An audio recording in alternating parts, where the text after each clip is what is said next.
এক সময়ের কথা। নদী, খাল আর সবুজ ধানক্ষেত ঘেরা এক শান্ত গ্রাম ছিল, নাম তার ছিল সুখনগর। এই গ্রামেই জন্ম আর বেড়ে ওঠা একজন কৃষক থাকত। তার নাম ছিল মজিদ মিয়া। মজিদ মিয়া ছিল গরিব, কিন্তু তার সততা আর পরিশ্রমের কথা পুরো গ্রামে ছড়িয়েছিল। মজিদ মিয়ার জীবনটা সহজ ছিল না। ছোটবেলায় বাবাকে হারিয়েছিল, মা অনেক কষ্ট করে তাকে বড় করেছে। মায়ের শেখানো একটাই কথা সে মনে গেঁথে রেখেছিল। বাবা, অন্যায় পথে 1 টাকাও আনবি না, ভাত কম খেয়েও সৎ থাকবি। মজিদ মিয়া সেই কথা জীবনের শেষ দিন পর্যন্ত ভুলেনি। প্রতিদিনের সংগ্রাম।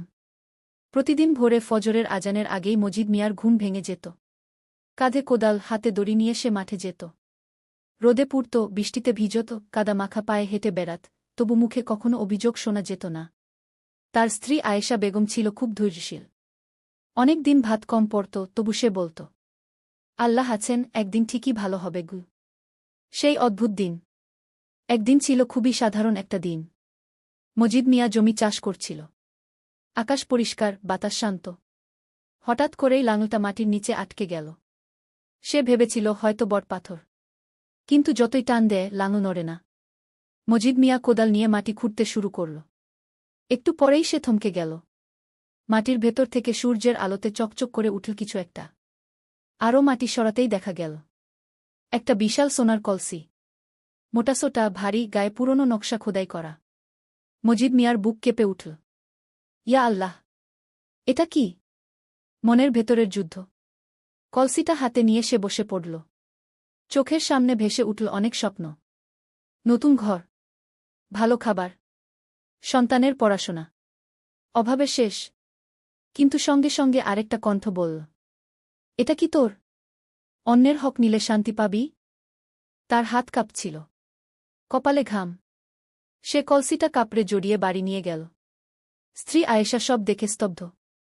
কিছুক্ষণ চুপ করে থেকে বলল, শোনো, আল্লাহ আমাদের পরীক্ষা নিচ্ছেন গু। ঘুমহীন রাত। সেই রাতে মজিদ মিয়া ঘুমাতে পারেনি। বারবার কলসিটার কথা মনে পড়ছিল। কখনো মনে হচ্ছিল, এই সুযোগ আর আসবে না গি।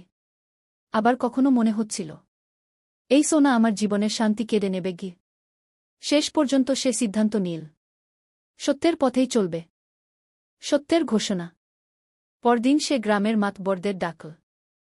সব খুলে বলল। পুরো গ্রাম অবাক। মসজিদে ঘোষণা দেওয়া হল, যার সোনার কলসি হারিয়েছে সে সঠিক প্রমাণ নিয়ে আসুন গ। গ্রামের লোকজন নানা কথা বলতে লাগল। কেউ বলল, মজিদ পাগল। কেউ বলল, এমন মানুষ আর হয় না গে।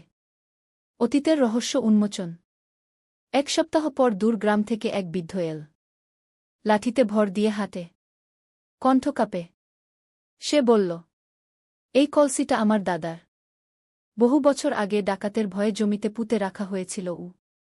সে কলসির ভেতরের গোপন চিহ্ন, নকশার গল্প সব বলে দিল।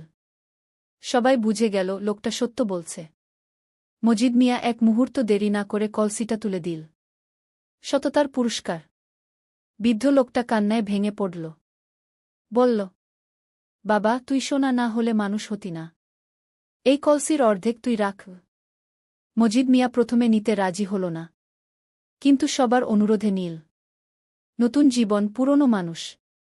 সেই ঘটনার পর মজিদ মিয়ার জীবন বদলে গেল। সে জমি কিনল, ঘর বানাল, ছেলেমেয়েদের স্কুলে দিল। কিন্তু অহংকার আসেনি। আজও সে নিজ হাতে জমিতে কাজ করে। গরিব দেখলে সাহায্য করে। গ্রামের বয়স্করা আজও বলে, সততা এমন এক সম্পদ যা কখনো মাটির নিচে পুঁতে রাখা যায় না গু।